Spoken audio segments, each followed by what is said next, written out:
Action. Is that the start? It is now. Yeah. Do you have a sign on? No. Have you ever contemplated getting one? No, I think I was saying this literally the other day when I recorded with someone. I was like, I just always assume people know what they're listening to and that they don't need to be told that it's like a Jeffrey Combs podcast hosted by me, Lisa Dibb, and mates. What's your favorite Jeffrey Combs quote of all time? As in from a film? Yeah, that he's ever said. Wow. That's a good question. I'll put you on the spot here. I know. Well, I mean, there's so many because there would be like a favorite from each film. One from Reanimator? Cat dead, details later. That's a good one. What's the one? Get a job in a sideshow or something. Yeah. Who's going to believe a talking head? Get a job in a sideshow. Yeah. Maybe you could start every podcast saying that. Who's going to believe a talking Rob and Lucy? Get a job in a sideshow. Well, speaking of guests that I have on the podcast, Rob Caruana, Lucy Caruana, welcome to Reanimates. Hello. Thanks for having us back. For reanimating us. Yeah. Bride of Reanimator. Yeah, well, because I think the last one you guys did was House on Haunted Hill. Yeah, because we established the hill was haunted, not the house. Well, obviously, yeah. Go back and listen to that episode. But we're not doing that one today because we're doing a slightly better film, I think, but that's just because I didn't particularly like House on Haunted Hill. We are doing Cyclone. Cyclone's pretty good. Yeah, I liked it. I didn't mind it. I'd never seen it before. And I'll be honest, when you told me we were going to watch this, I looked it up because I'd never even heard of it. And I was like, Fred Olen Ray. Oh, no. Because I have seen Fred Olen Ray movies before. Yes. But I've seen some real bad ones. Look, Fred Olen Ray he's an interesting director. He's done some very fun films. But I think that part of the reason I like them is because Jeffrey Combs is in the ones I've seen. Yeah, okay. Well, he is firstly an uber sleaze guy. His movies are so sleazy. What do you mean? Piranha Women is sleazy. And the other thing is, I'd only seen ones that have really small budgets. So, I think that's mostly what he does. You know? But Cyclone seems to have... I know it's a small budget movie, but Cyclone seems to have a lot bigger of a budget. Yeah, like the stunts are pretty wild. Because me and Luce have watched, what is it? Hollywood Chainsaw Hookers. Mm-hmm. So you haven't seen Busty Housewives of Beverly Hills? Unfortunately, no. Okay, you haven't seen the Teeny Weeny Bikini Squad? I haven't seen a lot of Fred Olen Ray, but I've seen Alienator. I think we watched Alien Dead. Oh, Scalps. Scalps has to be the worst one I've ever seen. I think Scalps is what really put me off Fred Olen Ray. What, is that horror? Yeah, you'd know the cover if I show it to you. We actually bought the Blu-ray of Scalps before we had seen it. It's actually in the slasher collection. Oh, okay. So they were releasing all these slasher movies in this one collection. And I was like, this is cool because I love slashers from the 80s. Yeah. And they were real obscure ones. And they released this one and it's really bad. Does it's he almost do, unwatchable. Mostly horror, or does he... It sounds like he does a few comedies. Well, when you look at his IMDb, so he has 167 directing credits on his IMDb. And when I was looking through them, I realized he actually does a lot of Christmas movies. Oh, no. Yeah, so which I guess are also quite low budget. Yeah. Because all you need is a girl in a sweater in a small town. Yeah. Yeah, I think you're giving him a lot of credit saying he does Christmas movies because my assessment of the movies he does are bikini, women in nothing type of movies. Yeah. What do you mean? Just bikini? Scrolling through. Girl from Bikini, Bikini Royale, Bikini A Go-Go, Bikini Chain Gang, Bikini Jones. Cave Girl, Genie in a Bikini, which is a great title. I probably will watch that one. I really like Bikini Jones and the Temple of Eros. That sounds action-packed. Yeah. Do you know what's so weird is just recently you were telling me about there's a whole bikini genre of movies. Yeah, Bikini, just bikini bikini movies. movies. Yeah. I didn't even know Because about me and that. Luce were watching a lot of movies for summer. And so, like, we were trying to theme our movies. So only watch summer movies during the summer. That makes sense. And, like, movies about the beach and stuff. So I was doing a deep dive on summer movies. And because we love exploitation movies. But, you know, the only type of exploitation movie I really don't like is sexploitation. I find it really boring. Yeah, Just seeing people walking around naked and stuff. Yeah, I find that exploitation and various other low-budget genres of film, they've got to have something. Like, you can't just have tits. Like, It's really dull. There's got to be a horror element or an action element or comedy or music or something. Yeah. Like, there's a few films on Fred Olen Ray's IMDb where I'm just like, what is that meant to be? You know, Bikini Royale 2. What? Like, is that anything besides like women in bikinis doing nothing? I think most of his movies are just like male gaze type movies, which I got no problem with as long as they have. Because I'm watching exploitation for cool 80s practical effects or outrageous characters or crazy line delivery or, you know, bad kung fu or something like that. It has to have something. But just women getting naked and close-ups of boobs, it's like, all right, what else have you got? This is going to get real boring real quick. Well, you might end up liking Bikini Frankenstein then. Sounds like Frankenstein's monster gets around in a bikini. Well, yes. But also, it came out in 2010. Yeah, that's the thing. I find 80s exploitation is very different to modern exploitation. Any exploitation sort of past the 90s seems like they're in on the joke. Even some in the 90s. But for me, I like movies where they were trying to make a good movie. They just didn't have the resources. Yeah. But I don't like with ya. when the modern exploitation, they're like, let's try to make a really bad movie, really silly, so it gets... they're almost like clickbait movies. Well, they're going for the irony view. Yes. Yeah, like sharksploitation and stuff. Everyone always goes to me, oh, you like exploitation, you love sharksploitation. It's like... Sharknado and stuff, Sorry. Yeah, that's Sharknado. And it's like, nah, I really won't. Yeah, deliberately bad is very different to accidentally bad but still kind of charming. Yeah, I think that's what... who's that... Oh, God, who's that guy who makes... Neil Breen? Is that his name? He makes... some listeners will probably know. He makes sort of very bad films, but they are so charming, especially because he does everything himself. Like, you know, when you look at the credits, he's the director, the producer, the best boy, the caterer. Edward character. Yeah, but his films, they're very silly. You know, it's like the whole argument about whether Tommy Wiseau is deliberately making bad films or whether he actually thinks they're good. Because if it's deliberately bad, then it's kind of like, oh, well, you're just going for like the irony view. But if you thought this was good filmmaking, that's what's funny. Yeah. But there has been some movies where people have said, like, for example, the movie Windy City Heat, where have you seen that movie? I have not, no. Oh, okay. Well, that's like a comedy movie, and they're kind of pranking this one guy in it, right? Okay. And I find it really funny, but people have said, oh, he's in on the joke. And it's kind of like, well, whether if he was in on the joke or not, this movie works for me. I just think it's funny anyway. Yeah. So there has been some movies. Yeah, like John Waters was always in on the joke. And his movies are real campy. Yeah, exactly. But the exact type of campy I like. Yeah. And also, the fun of it is gone for me when they start using CGI. I don't care. Yes. I want to see people being actually set on fire. I want to see things actually blowing up. I want to see gooey baked beans spilling out of a polystyrene head.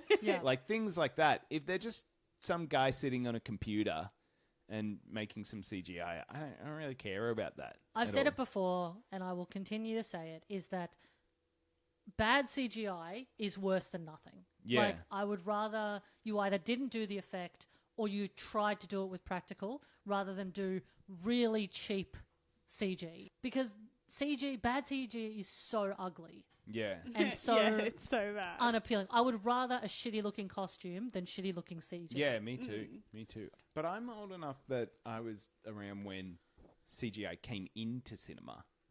And I didn't like it when they first brought it out. I remember sitting in the cinema watching Deep Blue Sea and being like, that looks so crap. yeah. And Yeah, even why at didn't the they just time. do that practically? They did it in Jaws practically.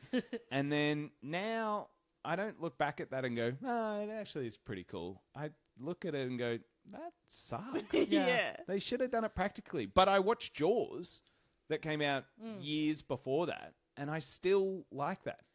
Yeah. And I still think the shark does look good in Jaws. I reckon anyone that says the shark looks crap in Jaws is like, A freak. You try making a shark movie. yeah. Yeah. But In the even 70s. Yeah. there are shark movies that the shark does not look good. But if they've done it practically, like Savages and Beasts, I think it's called, and Yeah. it's pretty much just a pool Lilo shark. Yeah. Godzilla, that 90s Godzilla had really bad CGI. I remember that sticking in my head. Because they did do a lot of practical stuff too. Yeah. So the CGI is really jarring in that.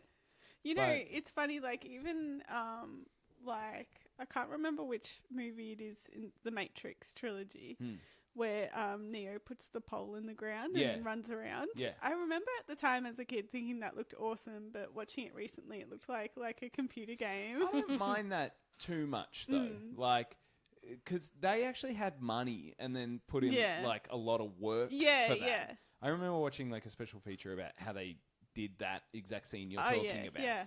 And someone actually tried really hard to do that. So there is some, I don't want to like totally undercut everyone that's worked on CGI because there is a lot of time and effort that goes into it. Especially, like, when it, like, enhances things, Yeah. when they've used, like, actual puppets and But I stuff. was just a monster kid. Like when I was a little kid, I had heaps of Fangoria magazines and I used to love Yeah. going through the pages and looking at the special effects and then finding out how they made them. I loved magic when I was a little kid too. Yeah. So I love being like, oh, that's how they did that. Yeah. But to just find out they did it on a computer and stuff, it's like, eh. And yeah. it's love all too practical flat way for more me. too, yeah. I just and before CGI was huge, they did a lot of things with animation Yeah, which on screen. I love So if like too. someone transforms in, like a vampire transforms into a bat, they'd use 2D animation of a bat flying away. I reckon that love looks that. way better Yeah. than CGI. Yeah, and it's amazing how many films that did that still kind of hold up, even when you like Yeah. do a good transfer. It's like, yeah, no, that looks good. 'Cause That's even a if- seamless transfer. Even if Yeah. it doesn't look that good, I'm just like 2D animation rules. Yeah. And so that looks awesome. There's something more warmer and human about it. Full respect to CG people. They are, as evidenced by the way that Cats ended up looking, they are underpaid and overworked and disrespected, and we love them. Yeah. But But yeah, to bring it's it not my back thing. to Cyclone, if they did Cyclone today, they'd use heaps of CGI. There'd be 100 moments of her riding Cyclone around, and it would be boring as hell. But in this Yeah. one we watched, there's only one real scene where Cyclone takes off, and then the ending. But there's only really one Cyclone chase scene, and Yeah. it rules. Yeah, yeah. there is a couple of good chase scenes. So Cyclone is the name of the motorbike in the film, in case that's not. So what was interesting is this was written by a guy called Paul Garson, who did this and Alienator Yeah. in 1990, and that's also another Fred Olen Ray film. Yeah, and I've that's, seen Alienator. That's it. That's his whole career. And when I looked into him, I saw that he was like a writer of various things. Like he wrote books and periodicals and stuff. But at the time, he just wrote a lot about motorcycles. And that's why Fred Olen Ray got in touch with him instead of like a proper screenwriter. Yeah, He yeah. was just like, this guy writes articles about motorbikes. I'll get him to write my sci-fi motorbike movie. Motorbikes were so big in like the 80s, I feel like. I Like guess. there's a lot of motorbike movies. Which is weird. They weren't new. Yeah, because George Romero, who did Night of the Living Dead, Mm-hmm. he did a movie called Night Riders, where they're like knights of armor, and it's set in like medieval times, or like a sort of futuristic medieval time. Interesting. That And- is Ed Harris. in that. And so they're knights, but they don't ride horses. They ride motorbikes. Yeah. Sick. And so they joust on motorbikes and stuff. All right, that sounds Like, sick. I'm so- adding it to my letterbox. Knight Riders rules. Yeah, That's a it great is movie. awesome. Probably it all stems from Mad Max. See, I see it as more of a 50s throwback. Like What, when you watch from like Easy Rider and the Wild like One and stuff. when I think of something like, I don't know, like something from the 80s that has like a 50s energy, like Streets of Fire. To me, motorbikes are a real 50s thing. And Yeah. But like- I'm saying like motorbike exploitation, let's say, or Yeah. motorbike movies. There must be a pinpoint one that everyone went, let's try to make a movie like that. Yeah. Like, Yeah. oh, actually, they're sick. Yeah. And I reckon it probably is Mad Max. I reckon a lot of car exploitation movies come from Mad Max. BMX Bandits. And that, like, bikes were a real big thing in the 80s. Like, Yeah. just riding a bike. Like, even E.T. That's true. has everyone riding around on bikes. Oh, well, you know, So- that was the good old days before kids had smartphones. They Yeah. used to go around and ride on their bikes. The good old days, back when you'd go out and you wouldn't be back before the sun was down. So maybe motorbike... This is my boomer character. motorbike movies are kind of like selling to kids like, when you're older, you can have a motorbike. Yeah, And like not a- just a motorbike, Cyclone. Yeah. Yeah. And Cyclone looks like RoboCop. I was about to say, I feel like RoboCop And that surely might had be a some big influence inspiration. too. Fair warning to you, listener. Jeffrey Combs is in the top 2 of the cast list, but he is barely in this thing. So he is in the first 20 minutes to half an hour. That is also because the opening sequence is fucking so long. Yeah. Basically, our lead is going to be Heather Thomas, who's fine. Because there is one scene where she goes to her friend's house at like 10 in the morning and her friend's like, here, let me fix you a drink, and just fixes her a drink of like straight bourbon or something and makes her scull it. That was the 80s, bro. It does seem like Heather Thompson was drinking that bourbon all through this shoot. She seems sort of drunk the whole time. So when I finished this film, I did look up Heather Thomas. She's apparently not terribly pleasant. Fred Olen Ray talked about how she wasn't particularly nice on set, and that she didn't get along with the other one of the other female leads. That she was very difficult, and then also in the pre-release, sort of like post finishing the film, she was also quite disparaging about the film. She did say. Did it to pay for a divorce or something? Yes, yeah. She said she had done it to pay for her divorce bills. She went on Letterman and said it was coming to an aeroplane near you. Yeah, Oh, okay. okay. Yeah. So it was like kind of rude. I mean, fascinating that she would have been on Letterman. They would have taken anybody in 1987. But she was, I think, the main character of a TV show for like 120 episodes or something like that before this came out, I believe. Oh, okay. So I think that maybe she was like, well, I've got this regular gig potentially. Yeah, Yeah. the Fall Guy. Yes, the TV show of the Fall Guy. So yeah, the opening sequence goes for ages. That turns out to be Jeff. He's riding around on this motorbike that looks like it was made by Elon Musk. It's disgusting. This I think I just hate it because it looks like a Cybertruck. Yeah. Like in the 80s, I think it would have looked like cool and futuristic, but to me, it looks like a Cybertruck, so I hate it. Jeff is adorable. Hang on, what are you talking about? The bike? Yeah. Sorry, I was looking at Heather Thompson You zoned here. out for a minute. You were saying you don't like the bike I don't in like the bike. Cyclone. No. But isn't the Cyclone came out in the 80s? Yes, but I'm saying that when I look at it now, Yeah. it looks like a Cybertruck. Ah, okay. Yeah, because obviously Elon Musk designed it to look like a futuristic car that was built in the 50s. To look okay. like a futuristic car. Well, I got to do a strong disagree. That's I fine. think the bike looks pretty cool. That's fine. Look, It looks real. Like, I don't know anything about bikes or cars or anything, but does it seem like I do? but it looks like it is so plain. It's just like a couple of metal sheets Yeah. covering the wheel and the sort of base of the bike, and then just a rocket launcher at the back. It's not very with flashy. like red no. tipped rockets. I think it's And the then helmet it's that got- sells it for me. It's got the helmet and it's got a little bulletproof shield at the front. Yeah. I thought it looks pretty cool. Like, I think less is more, and this I is think really he made it. less. I think he made it to like resourceful and useful rather than flashy and pretty, because it is just like grey and black, but it ends I up think doing a that's lot all of they damage. could do with their budget. Yeah, that's true. Yeah, just going back to RoboCop, because we watched recently this RoboCop like documentary, like this 5-part episode or Oh, 5-part Yeah. or so. I heard that's really good. It's so good, and they go into RoboDoc. RoboDoc, yeah.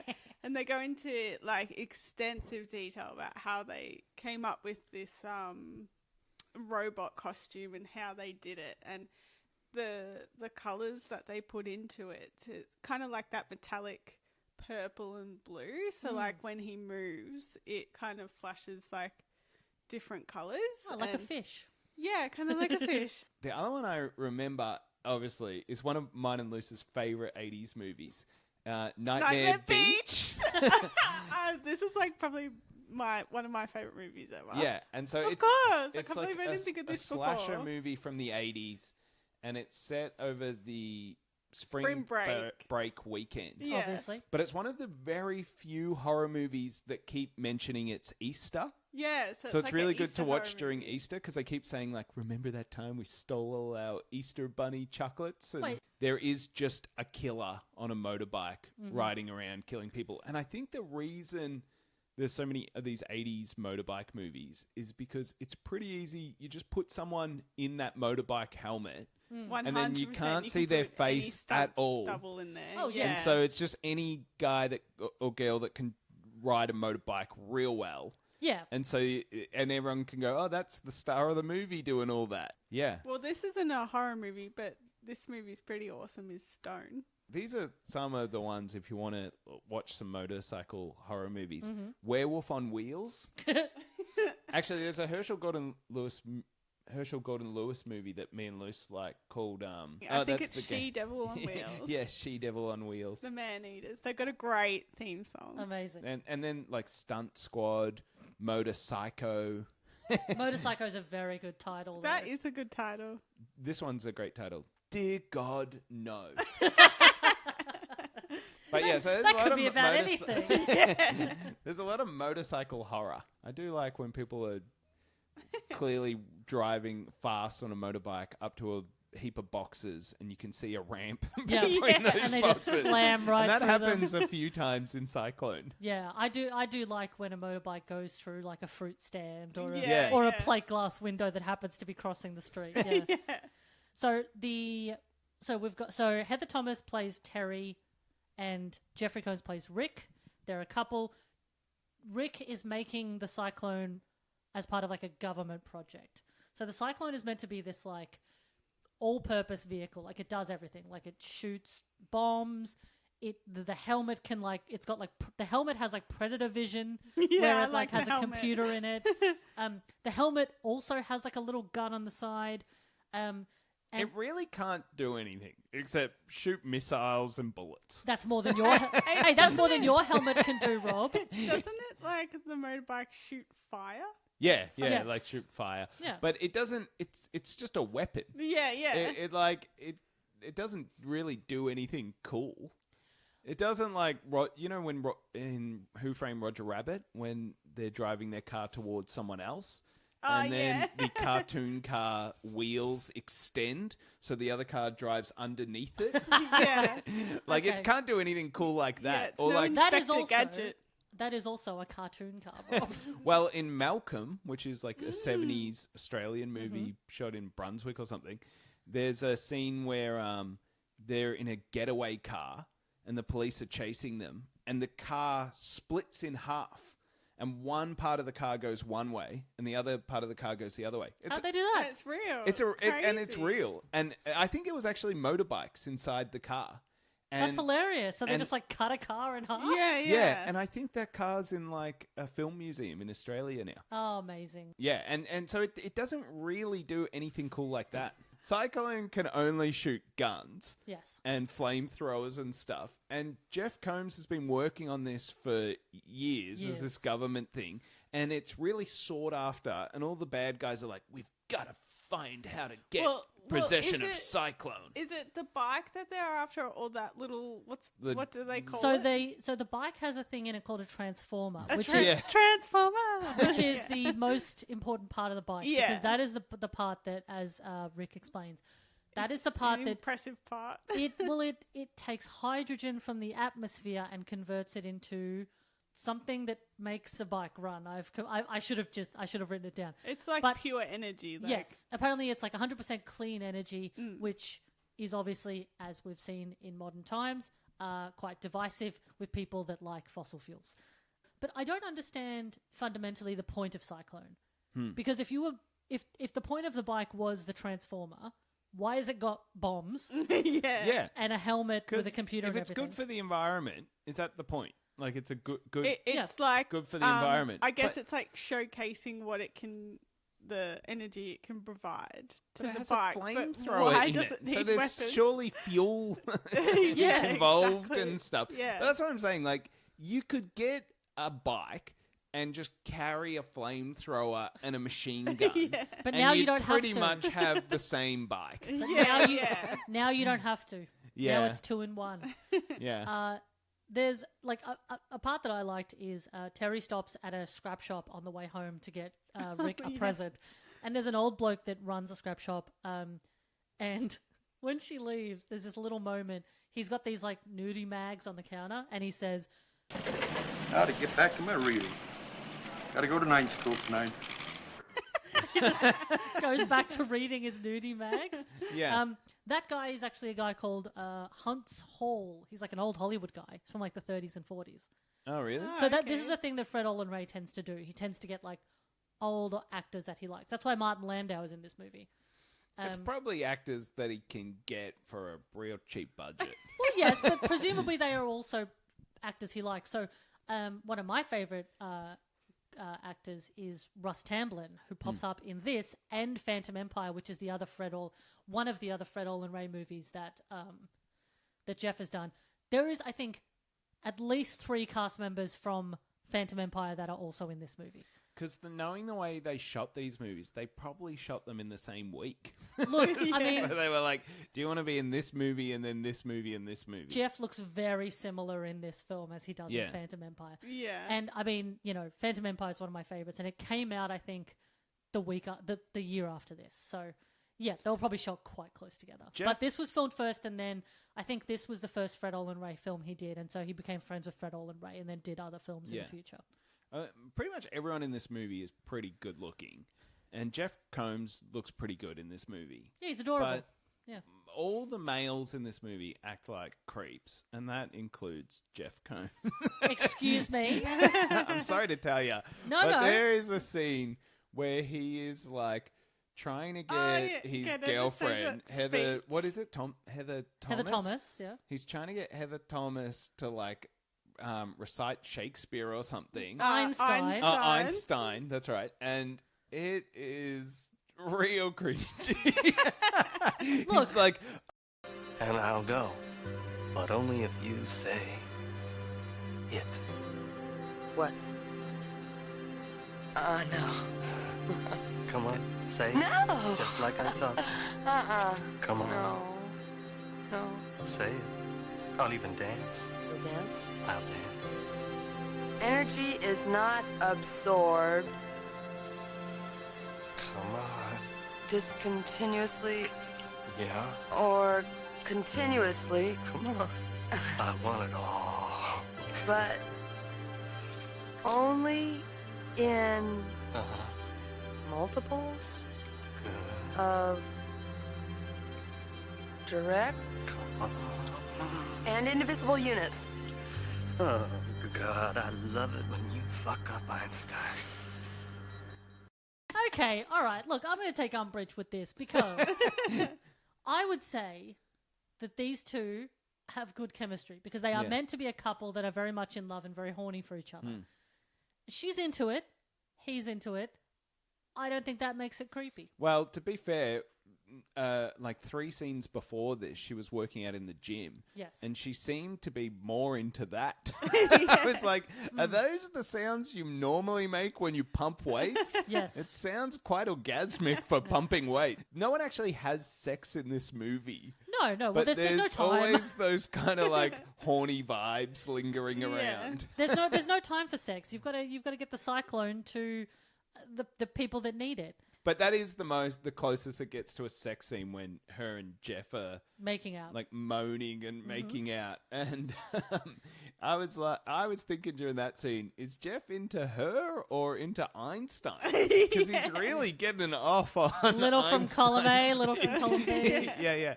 He's just a little guy. Yeah. You know, sometimes it's nice to just have a little guy in your house.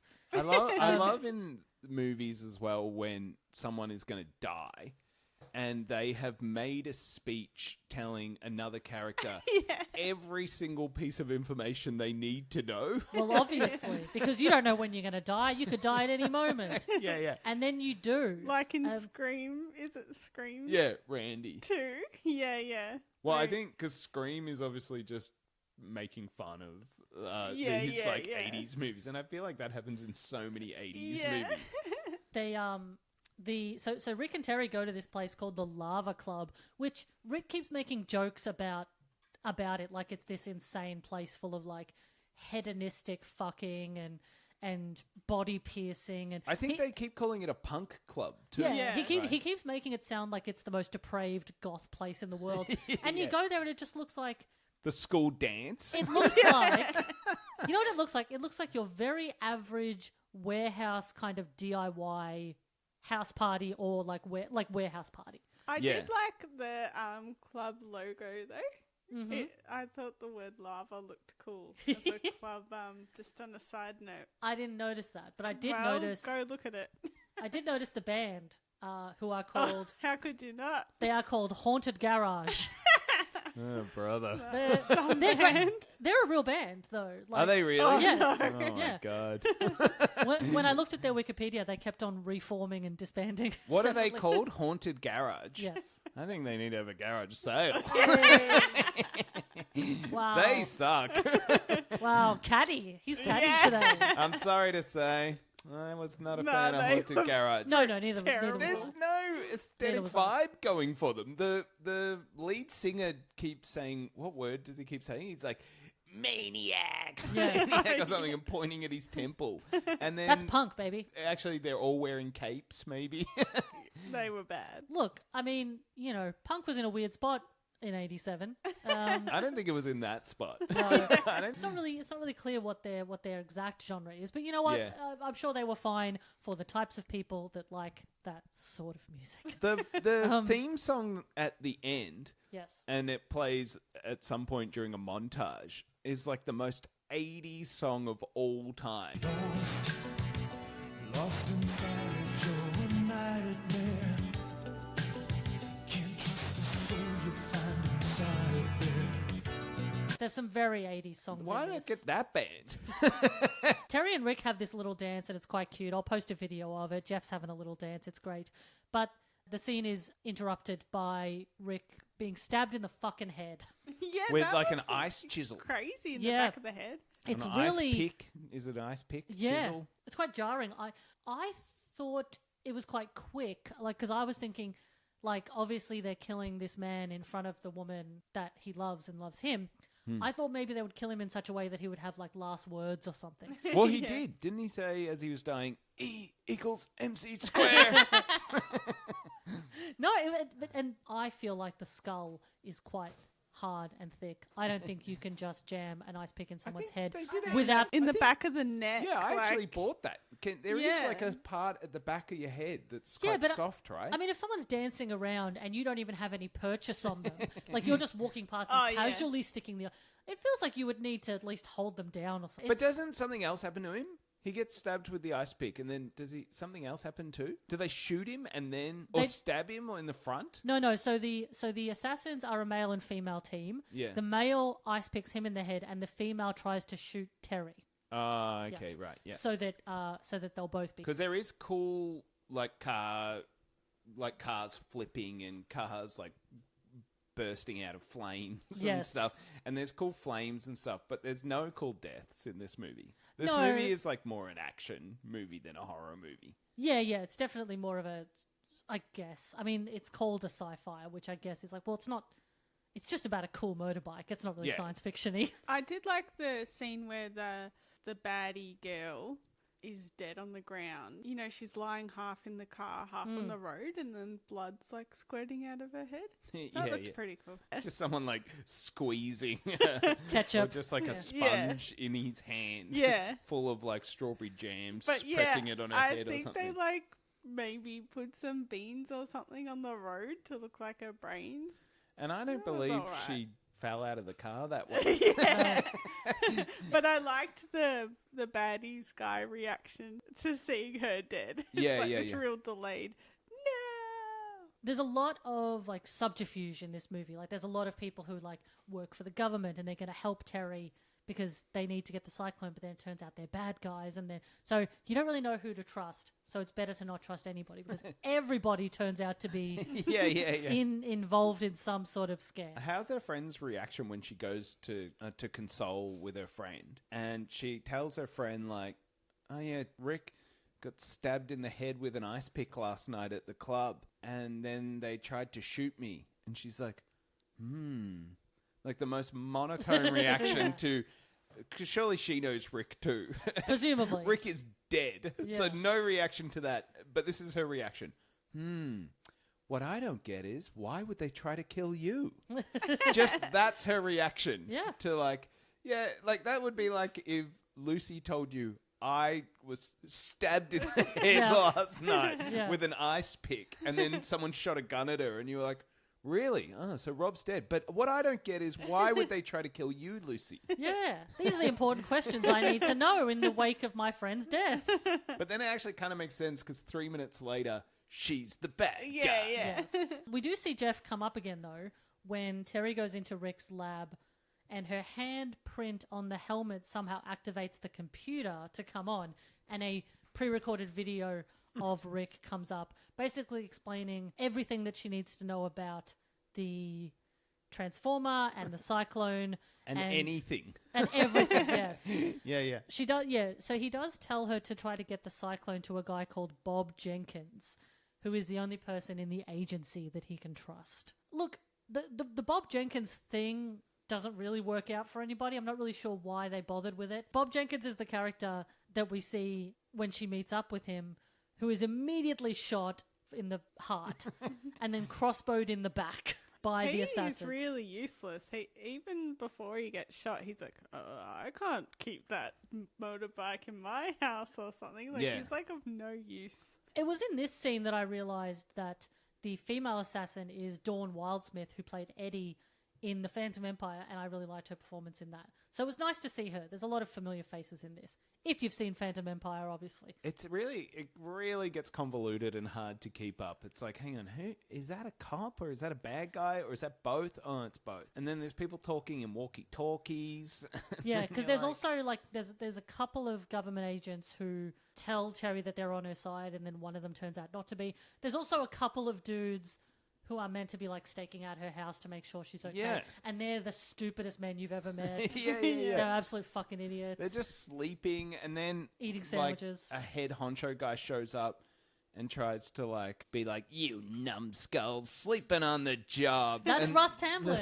That's Russ Tamblyn. We love that. We love that guy. And then when the cops are like inspecting the house, those guys are in the house. So I'm like, hang on, are they bad guys or are they cops or what's going on here? Too many cooks, I think. Yeah. Yeah, as we mentioned, there are a couple of fun chase scenes. There's a bit where the assassin's car is like decapitated. Yeah. Under Becomes a bridge. like a convertible. Yeah. There's another part where a car like flips around a few times, which was pretty cool, and you could tell that they thought it was cool too because they like show the same shot from like 3 different angles. I like it when a movie does that because they're like, obviously this is a real car going over the cliff, so they have no idea what way it's going to actually fall. You got to get your money's worth. Whenever those cars get decapitated, because that happens in the movies all the time, they're driving towards some sort of truck or something, and most of the car can go under the truck except the top of it, and then it takes the top off. The cars are now a convertible. And the 2 people, as soon as it's like passes the truck, they pop their heads back out. Yeah, and they're like, fine. Yeah. "You idiot! Be careful where you're going." And I always think, You if they numbskull. had ample time for both of them to get low enough down into the car Yeah. to not be decapitated themselves. Surely they had enough time to just put the brakes on Yeah. or Yeah. swerve It so seems they like- don't go under the truck. Because you would have to get so low To into be- a car to not be decapitated by it. You would have to be like maybe, let's say, 10 centimeters below the door. I think that it would also help if you were if you had one of those old cars that had a bar seat, because you know how these days most the cars are separated by like a gear, like Yeah. the handbrake or whatever. Yeah.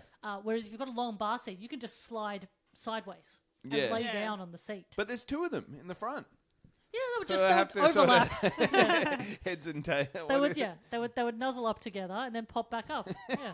So the assassins do end up catching up to Terry and her gym buddy. They hold her hostage. This is something Dawn Wildsmith says, which I found really funny, I guess. I bet she's a bleeder. Is anyone not a bleeder?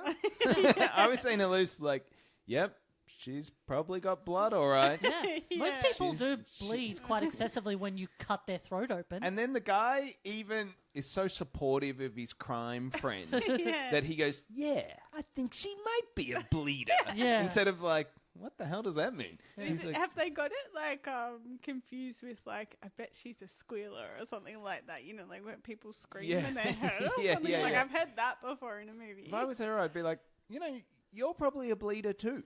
I hate to break Yeah. this to you. We all have blood. Imagine if you cut open someone's throat and nothing happened.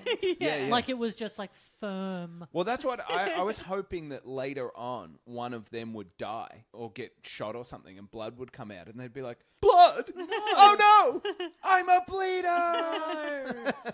All this time. It's very silly, but it's just a sort of vaguely menacing thing to say, I suppose. But it doesn't matter anyway, because it turns out that the I gym disagree friend... once again. Not menacing at all. So it turns out that it didn't matter anyway, because her gym friend was in on the plot. So yet another double agent. They start torturing Terry. I don't understand fully how this works. So they've got a giant battery and they've got like, I don't know, the clamps you use to like start your battery in your car. Yeah. And they're just like poking her with them. yeah. And this scene must be ripped off from Lethal Weapon. Yeah, that's Do you what reckon? I was Have you seen thinking. Lethal Weapon? Oh, I don't So recall. I don't recall it very The end well. of Lethal Weapon, Mel Gibson is like tied up, and they like using like positive and negative things to Oh. electroshock him. What year and was- torture him. Lethal Weapon would 84? have been 84, I think. Okay, so and yeah, also, definitely before this. Yeah. you know, this movie is dedicated to a stuntman who died. Oh wow, look at this! Lethal Weapon is 87. Ah, So okay. it came out the same year, but I still think they've taken this from Lethal Weapon because this movie Cyclone is dedicated to a stunt guy, Dar Russell, yes. Dar Russell, who Yes. died. Yep. And Dar Russell's biggest claim to fame is Lethal Weapon. Okay. So he probably had come from the spilling set the of Lethal beans. Weapon and And been been like, hey, you know what they did over on Lethal Weapon? Yeah. And that movie's awesome. Yeah. We should do the same thing. Yeah. yeah. And then they're like, but we can't steal the exact same scene. If they electrocuted Mel Gibson, we can't just electrocute her. And then Dar Robinson was probably like, yeah, but what about if at the end we throw a cup of coffee on her? Because they didn't Yeah. do that in Lethal Weapon. They didn't do So that. we won't get sued. Also, they'll come out in the same year. People think it's just a coincidence. Yeah. There was one part where they were like, if we hit her anymore, she'll fry. And I was like, she looks fine. Yeah. She doesn't look like she's in trouble at all. Yeah. She doesn't even have any scalding burns from the hot coffee being thrown in her face. No, she seems okay, but that's because she's tough. I've never seen someone take torture so well. Yeah. You know, her hair's still fine. It's Even Yeah, the bad guys were like impressed. Yeah, One yeah. of them was like, she's one tough girl. The one thing that I liked about this film, possibly because it is set in the 80s, there's some really fun outfits in this movie. Oh, Yeah, my favorite And is haircuts. when that torture scene actually, when one of the main bad guys comes in and he has this bodyguard. Did you notice him? He's carrying the suitcase of the money. He's wearing like a suit and these glasses, and he has the most The 80s hair. outrageous curly hair mullet. Amazing. He's my favorite. Yeah. Can I just jump back to the torture scene You for may. a sec? I love when they bring out that car battery or whatever to electrocute her, it's got a little sheet on top of it. And they're like, look what we've got here. And then they unveil it. Yes. And she's like, oh, no, not a car battery. I thought it was going to be cake. Or something like that. I didn't notice that. That's so funny to just cover it and be like, what could it be? Yeah. Like it's not going to be something like malicious. Yeah. We don't want her to find out what it is before we reveal it. Yeah. It's meant to be a surprise. If she comes into the torture room and we're going to tie her up and she sees the car battery, she won't be up for it. I mean, that's the worst part of being electrocuted by a giant car battery. It's the surprise of doing it. Like, if you know you're going to get electrocuted by a car battery, it's not as bad, you know? In Lethal Weapon, he's hung from chains, like with his hands above his head. And it's like water and dripping. they're putting water all over him and then electrocuting him. In this, she's sitting in a chair with tiny little strings tied around her arms and wrists. Seems like she could get out of it. You know? Yeah. Once she escapes, there's a number of good chase scenes, a lot of explosions, people very clearly, very narrowly getting injured in very dangerous stunts. I'll post a good clip of one of the assassins getting just burst into flames. It's pretty intense, but again, so the stuntman who died on this was the male assassin. Yeah, okay. And he's the guy that they shoot with the flamethrower. Yes. Sorry, he didn't die on this. He died. Yeah, he died shortly after this. Well, he died the year before this came out. So it would have been probably this just is one after of filming. 3 movies that came out after he died. Yeah. I read. R.I.P. Dar Russell. And his death scene's awesome. Yeah. Like, that's really what I miss so much in cinema now. These days, they will never, ever set someone on fire. But in the 80s, the 90s, and anything beforehand, they would just set a guy on fire. Oh yeah, I guess they were like learning. I guess at some point someone went, I'd love to be able to safely put someone on fire in a movie. And then they started getting better at doing it. And they were like, you could set people on fire in a movie and they don't die. Yeah. And so they just started doing it heaps. Like, if I saw someone on fire in a movie, I'd still be like, whoa, he's on fire. That's sick. It's so different if it's like actual fire. If there's a guy running around on fire, in all these 80s movies where someone does set on fire, I really did always was hyper aware that this is an actor on fire. Yeah, of course. Most of the time you can see the burn suit and stuff. But it's still very intense. Fire is very real. It makes it just as insane. Yeah. It's like, oh my God, that guy's really on fire. What's that movie? I think it's with Dennis Hopper and it's filmed in Australia. Mad Dog Morgan. Mad Dog Morgan. It's like, that movie's so awesome. Is there a scene where this guy gets lit on fire and he jumps off a cliff? I can't remember fire. Oh yeah, I think he's riding a motorbike, and then he sets on fire and rides a motorbike off a cliff. I'm pretty sure add that's it to the Mad Dog list. Morgan. Yeah, he was like really badly burnt. The best fire movie, I think it's like Don't Look in the Basement, where they're just setting people on fire all the time. Yeah. And that's totally insane. And Spontaneous Combustion has some good fire scenes too. You would hope so. It's literally about that. Yeah. It's one of the last times I really remember seeing someone set on fire was in like Freddy vs. Jason. Because I remember Jason comes out of the cornfield set on fire, and even his machete is like on fire. That's going to burn the corn. Yeah, I think it does. It leaves like a little Jason trail wherever he goes of flames. But it would spread so quickly. That doesn't make any sense. So this is pretty much the end of the movie. Like, we end with Terry and her gym babe friend in like hand-to-hand combat. Just 2 hot chicks beating the shit out of each other. I love when she like lifts up her visor and she's asleep, but then she opens her eyes and goes, yeah, classic fake out. Yeah. And Terry wins, of course, and everything's fine. Terry ends up destroying the Transformer so that Martin Landau and the government... She throws it in a puddle in the alley. Yeah, that's what I thought was weird. This thing is worth millions of dollars. There are people literally murdering each other to get it. And she just throws it into an alleyway that is still on the street, into a puddle. And it's like, Do you not think that somebody could fix that quite Yeah, easily? yeah. Like, Yeah. it's like when your phone gets wet and you just need to dry it, put in It's rice just or like whatever. in Yeah. the corner. Like it's Yeah. not even hidden. It's No. not even in the bushes or down a drain or something. The Put the puddle's not even that deep as well. No, it's just like Like a runoff. tiny bit of water on the Yeah. ground. And well, I think that she's just like I think that she's like, this is the least amount of effort I can put in to destroy this transformer, because she does say a homicide detective that had interviewed her earlier in the film finds her and picks her up, and when he sees her throw it away, he's like, "What was that?" And she's like, "Trouble." Yeah. So I Yeah. think she's like, "I'm just fucking sick of it. Like, fuck the memory of Rick. Yeah. Whatever. I'm just sick of dealing with this transformer. I mean, just drive a bit further and like chuck it in the ocean or something. Yeah. Yeah. Yeah, it like sparks slightly, but it's like, I think that's fixable. Probably. Yeah. Well, it's a for good sure. setup for Cyclone 2, which they never made. I just looked it up to see if there was ever a Cyclone 2. What would happen in Cyclone 2? Like someone finds the transformer and they're like, Cyclone's dead, but I can fix this transformer for Hurricane. Yeah. Or something like that. And then Cyclone 3, Tornado. Yeah. Because when you said to watch Cyclone, Twister 2 is coming out. Twisters. Yes. And I was Oh, like yeah. to Luce, maybe we could double feature it. Cyclone and Twister. Yep. Before we go see Twisters. They're quite different. But yes. yeah, Cyclone has nothing to do about a cyclone. I just realised that maybe I zoned out.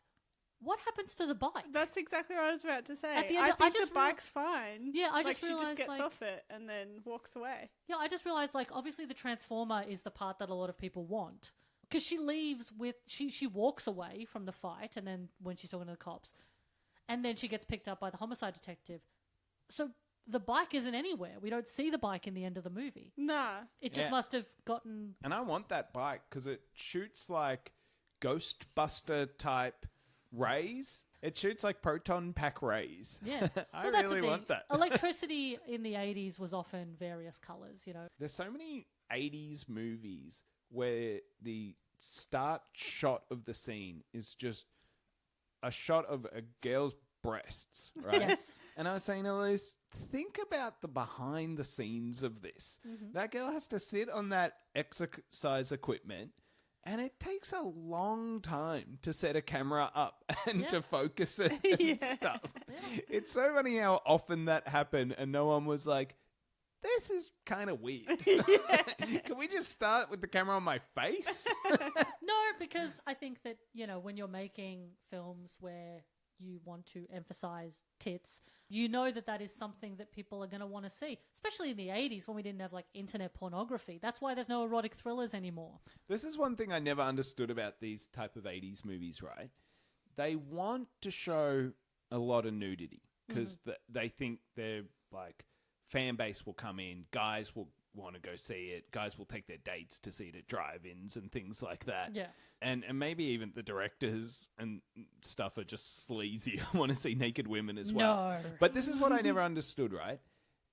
In a movie like this, Cyclone, they always seem to have a scene where they're in like a gym locker room or something. They have that in Cyclone. Yes, they do. At the gym, they're in the gym locker room. And there's like 4 or 5 women in the background who are completely naked, walking around naked the whole time, right? But what I never understood about these movies is the person they cast as the lead normally seems like they don't ever want to get naked. No, famously Heather Thomas doesn't do nudity, and she flat out refused to do it for this film, and I don't think she has done it in her career. Yeah, I don't really understand. I mean, that's definitely a thing that has gone away now, is that need for not like when something is like gratuitous. Yeah, gratuitous. Yeah, like which is exploitation. Yeah, it is yeah, it's just completely gratuitous. And I feel like there's almost, and this could just be me being very online, but I feel like there is kind of this weird backlash of young people who are uncomfortable with sex in films. They find it quite unnecessary. Yeah. And I don't know whether there's probably a huge amount of different reasons for that. I'm not going to get into political views or anything, but my logic makes no sense whatsoever. Because I believe that women in cinema should not be exploited, right? I don't think you should exploit anyone for anything. But at the same time, I love exploitation cinema. So all these 80s movies where people were just getting nude and they're just filming it left, right, and center and stuff. I love that sort of stuff, but I don't love it because it's like, oh, cool, I got to see naked people. Like, if I want to see Yeah. naked people, you could watch pornography or just go on a date or something. Yeah. And I'm glad they don't make those movies anymore. But at the same time, I do... If I'm going to watch an exploitation movie, it has to have a lot of gore and nudity and stuff. That's kind of what you want. The ones from the 80s that you watch that don't have all the sleaze are normally pretty boring. Well, that's the thing. I mean, in any case, if everybody's in on it and everyone's cool, then it should be fine. I mean, there's a big difference between someone being exploited in a film against their will and they didn't want to do the nudity and they were pressured, blah, blah, blah. But, you know, take someone like Barbara Crampton, for instance. She wasn't super comfortable with the nudity in Reanimator. But, you know, she obviously she respected Stewart and he made it quite a comfortable space and stuff like that. So she was okay. But then when it got to like From Beyond, she shows that movie at dinner parties now. And she's super happy because she's like, I look hot. I was really comfortable. Yeah. It was a safe space. She had a good time. So it's all, I think it's more about the environment you create and whether they've been pressured to do it or not. Like some people love being naked. Yeah. Some people are very happy to be naked on screen. Yeah, that's what I don't find get it. so weird that they've... Yeah, me neither. I'd never want to be naked on screen. But I don't like being naked in front of my mirror. I find it weird that they've steered away from nudity in cinema and sexuality in cinema so much. Because when I was growing up in the 90s, they were starting to do that a lot. Like, they were like, you know, horror... We'll still make it, but it needs to be a bit... It almost seems like 80s got so debauched. Yeah. They were like, what the hell were we doing back then? Tone it down, and so then guys. all the horror coming out in the 90s is like... It's like WB type horror. It's like the Dawson's Creek cast being real melodramatic. So there's a lot of 90s horror that's like... Even the ghost movies aren't very graphic in any way, violence or nudity. Like, you've got things like The Ring and The Grudge and stuff, which are all getting like M ratings, but even slashers like Scream, Urban Legend, Valentine, I Know What You Did Last Summer, they're really wholesome compared to the 80s slashers. And I think people got so sick of that horror was becoming so wholesome that it takes a hard left at the start of the 2000s and then just start cranking out Saw and Hostel, and they're like, the torture you know porn. what, Yeah. we bottled this up for as long as we can, and now it's going to be as messed up as possible. And so then it got super intense. Now for even longer than sort of it went on in the 90s, I feel like horror has gone back to being quite wholesome for the most part. Do you think it's got anything to do with like people are worried about being cancelled and things today? Yeah, I think so. I think that's got a big part. But what I don't understand is the problem with the 80s is it's just female nudity and male gaze. But now they should correct themselves by being like, let's start the shot on a close-up of a penis. More dicks, more zoom dicks out. on screen, please. Yeah. Hey, there's, you know, if anyone's Is that seen... like Bruno? If anyone's seen Righteous Gemstones, there is a lot of Walton Goggins' dick in that show. Thank you, praise be. Because I think that's like the thing. Like, people love sexuality in cinema. They should put exploitation, especially back into horror, because horror's sleazy. And Honestly, that's where it deserves to be. Honestly, I think that more than anything, the reason for it is the rating system. At time of recording, the most recent episode that has come out of this is the episode I did with Chad Opitz about The Frighteners, and we talk in that about the fact that was rated R. There is no reason for it to be rated R, which is already insane. And the fact that Peter Jackson wanted to make a PG-13 movie. And then the flip side of that is, if you make a rated R movie, less people are going to see it. In the 90s, the rating system has always sort of blocked movies with hard ratings. Like, Blockbuster was probably these days people watch things on Netflix, let's say. Right? That's where most people are watching their movies, Netflix, let's say. Yeah. In the 90s, where most people were getting their movies from is, let's say, Blockbuster. Yeah. And Blockbuster would not stock anything with, like, an X rating. Yeah. And edited some of the movies that had an R rating. Oh, really? Yeah. So Blockbuster was pretty strict at being like this family friendly. They wouldn't get really taboo movies. They didn't want to touch them. Yeah. And they would tell filmmakers, like, if you want your movie in Blockbuster, you're going to have to cut this and get rid of that. But I think you can probably get away with putting more stuff on Netflix than you could having stuff at Blockbuster. So, and also, especially because the times have changed so much. Like, I just saw the other day, all the Saw movies are now on Disney Plus.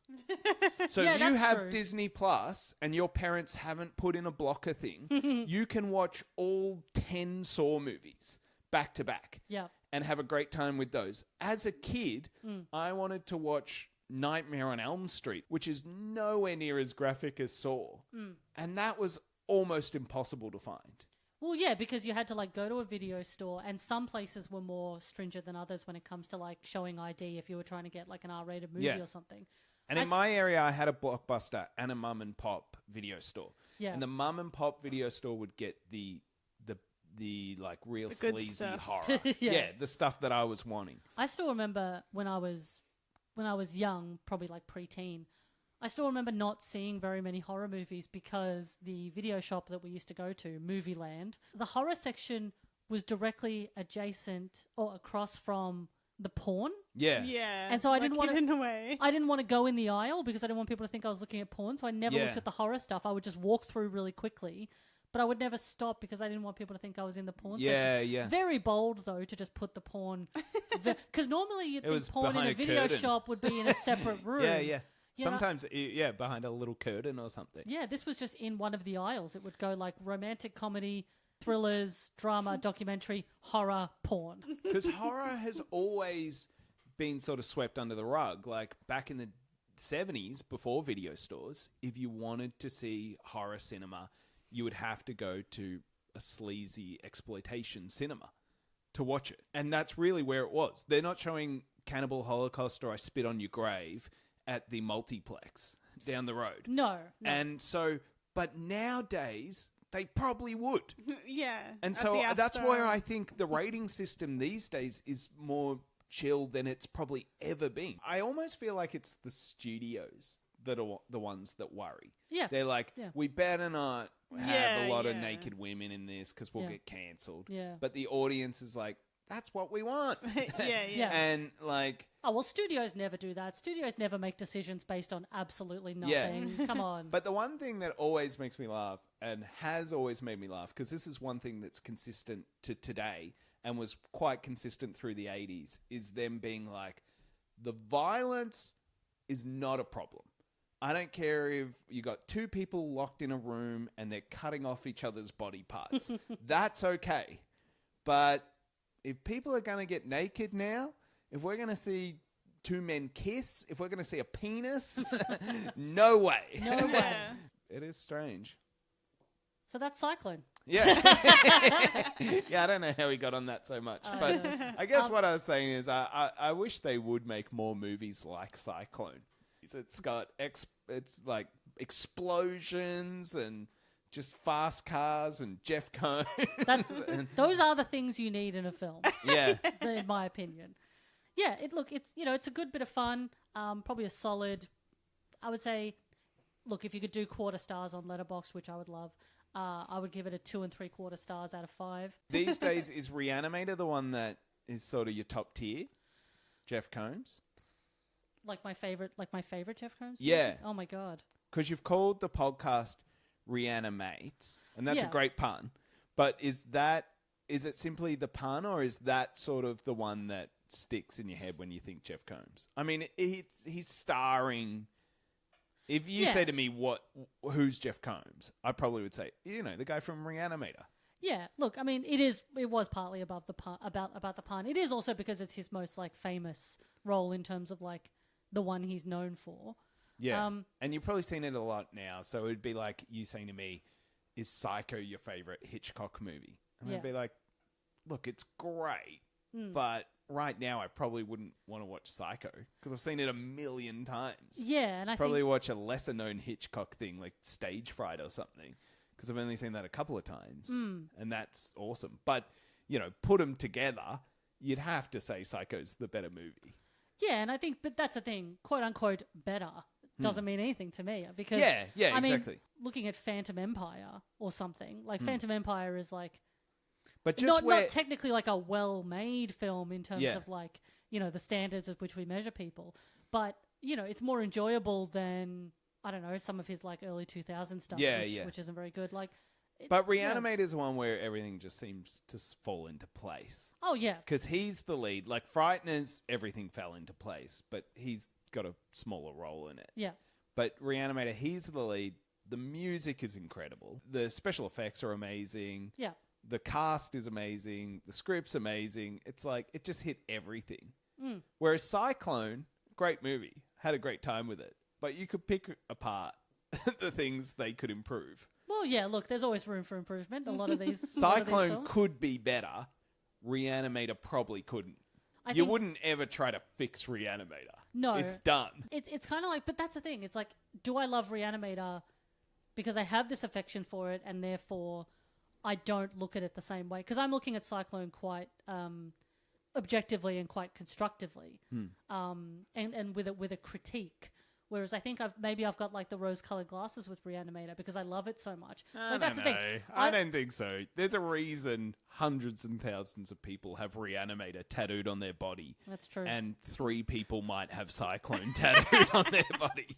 There's a reason Reanimator pops up on every horror movies of the 80s greatest of all time. If you're listening to this and you have a Cyclone 1987 tattoo, please, for the love of God, get in touch. And if it's on your nipple and you press your nipple and it shoots flames, then yeah. Yeah, and You're awesome. especially if it's not even one of like the main characters. If you've got a side character from Cyclone 1987, please get in touch. The cop or the bad guy that look almost identical. Yeah. You know, they've got the red hair, the short red hair. I was like, hang on, which one's which? Yeah, if you've got a tattoo of Russ Tamblyn who appears in one scene in this, and you know, you're like, I love Russ Tamblyn so much, and this is my favorite role of his. I had to get this tattooed. I think I Fascinating. might get a Cyclone tattoo. Well, I'm going to get the car battery before the sheet was taken off it. Like a square ghost. Yeah, yeah, little square ghost. Yeah. And if people ask what it is, I'll be like, you don't want to know. That's look, it was a good time. Fun explosions. It's just a bit of fun. It's not particularly memorable, but it's not like that unpleasant to watch in the moment. I wouldn't buy it on Blu-ray. It's a good like runtime thing. It's I like love it. Hour 20 It- minutes. yeah. Like pretty easy watch. And if, Yeah. if you were trying to teach someone what the 80s was, you could show them Cyclone and they'd understand by the end of the hour and 20 minutes. Okay, that's what the 80s is. Yeah. Yeah, Jeff Combs and his fluffy little hair and the various outfits. Again, I loved all the Yeah. fits in this. It was really fun. The sweater he wore at the club. Yeah, yeah. Well, you know when you go to a punk club and you decide to wear your most Ned Flanders jumper? Yeah. He's like, There's- I'm a nerd. This is how I dress. There's a line in, and he's just so accepted as well. Like, I feel like if you went into a punk club in the 80s in that sweater, you'd get a bit of flack. Yeah. They'd be But like, get the fuck out of here, everyone's Bill just Cosby. like, oh, hey, here he is. Hey, dance in the middle, and we'll all just be chill. have a little dance. There's He's a very line cute dancer. from this is Spinal Tap that I always quote to Luce whenever we see something. I use it almost daily, where it's like, because you know, in that they want their album to be completely black, Yes. and then when they see it, one of them goes, "It's like, how much more black could it be?" And the answer's none more black. And so I always say that to Luce, but put black as something else. And when I was watching Cyclone, I said that to her, it's like, how much more 80s could it be? And the answer's none more 80s. And yeah, that's probably the easiest way Sums to it sum up, up yeah. Cyclone. Yeah, and it's got its charm. You know, it's in terms of the leaderboard. You know, it's closer to the top than the bottom. Yeah. Well, Mike thanks for Jeff making Bush. me watch it. Yeah. I really liked it. Yeah. Me too. All right, guys, anything to plug? Well, we do have a podcast. We don't upload episodes very often, but it's up there if you want to hear it. It's the Film Lovers Podcast, and we pick a... We are like working on a real epic one right now. Yeah, we've been doing a lot of work for an upcoming episode. We took like a 5-year break, and then we came back. Yeah, we came back and Mostly just to catch up with our friends. yeah, In fact, I was going to ask you, Dib, if you would want to be on it Hey, as well. I love podcasting. I love mates. Both of those things. So we do that. And also the other thing I'll plug is me and Luce go to op shops almost daily, and I look for cool book covers. So I started an Instagram called Op Shop Book Covers. Oh, that's you. Yeah. Okay. Well, because at the start, because I had no followers, I liked every comedy friend. And then once I actually started to build some followers, I unliked all the comics because I was like, they don't want to see this or have anything to do with this. Everyone was like going, who the hell is Op Shop Book Covers to me? But that's me. So I see just so many bizarre exploitation-y books just in these wholesome church op shops. Yeah. Fun way to collect them. And I just think it's so funny. It's like this two elderly couple just sitting behind the op shop counter, just drinking a cup of tea and eating some biscuits and talking about something. But like 10 steps away, there's the book of like The Omen or something, or like just on the shelf and stuff. Yeah. And if you buy them, they don't even like blink an eye. They're like, oh, there you go. They're just happy for the sale. There's a sale. So I've just started putting them on Instagram. I think people seem to like it. Yeah, it's a cute little project. I used to take photos a lot of books in op shops, but I used to take photos. You know when you buy a secondhand book and it's still got the note that someone has written in it? Yeah. Like, it'll have on the first page, like, to Tanya, good luck at uni, love, Julia, 1999. Yeah. I love those little notes, and so I used to collect them. I used to take photos of them. Oh, wow. I wish we kept one yesterday. Yeah. In a Goosebumps book we found, there was a tiny little card, and it was a communion card. First communion. Oh. And it was like, congratulations, love, Nonna and Pop. That's cute. Yeah. So if you want to see some really out there book covers, most of them are violent with nudity and stuff. Then follow Op Shop Book Covers. But yeah, people seem to like There's crazy book definitely covers. like a book community on Instagram. Yeah. Cool. And thanks for coming over to record the podcast. But we were just wondering one thing. Are you a bleeder? I think we better find out. No!